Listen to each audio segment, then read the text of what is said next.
ભારતીય બંધારણની 75મી વર્ષગાંઠની એક વર્ષ સુધી ચાલનારી ઉજવણીના ભાગરૂપે કેન્દ્રીય યુવા બાબતો અને રમતગમત તથા શ્રમ અને રોજગાર મંત્રી ડોક્ટર મનસુખ માંડવિયાના નેતૃત્વમાં ગુજરાતના વડનગર ખાતે ભારતના ભૂતપૂર્વ પ્રધાનમંત્રી અટલ બિહારી વાજપેયીની 100મી જન્મજયંતિની ઉજવણી અંતર્ગત 8 કિલોમીટર લાંબી સુશાસન પદયાત્રા યોજાઈ હતી.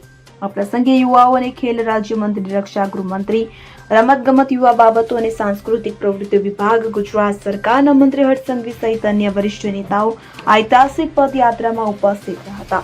મહત્વનું છે કે પ્રધાનમંત્રી નરેન્દ્ર મોદીના જન્મસ્થળ વડનગર ઐતિહાસિક મહત્વ ધરાવે છે. આ ઉજવણીમાં એક અનોખું સાંસ્કૃતિક પરિણામ ઉમેરે છે.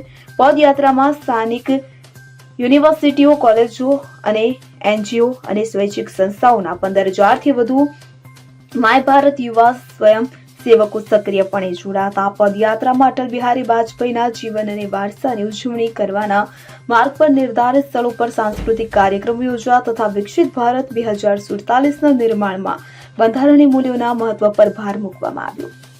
Bureau report CN24 news.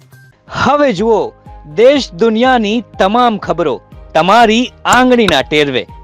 ઉઠાવો મોબાઈલ અને Google Play Store પરથી ડાઉનલોડ કરો અમારી CN24 ન્યૂઝ મોબાઈલ એપ.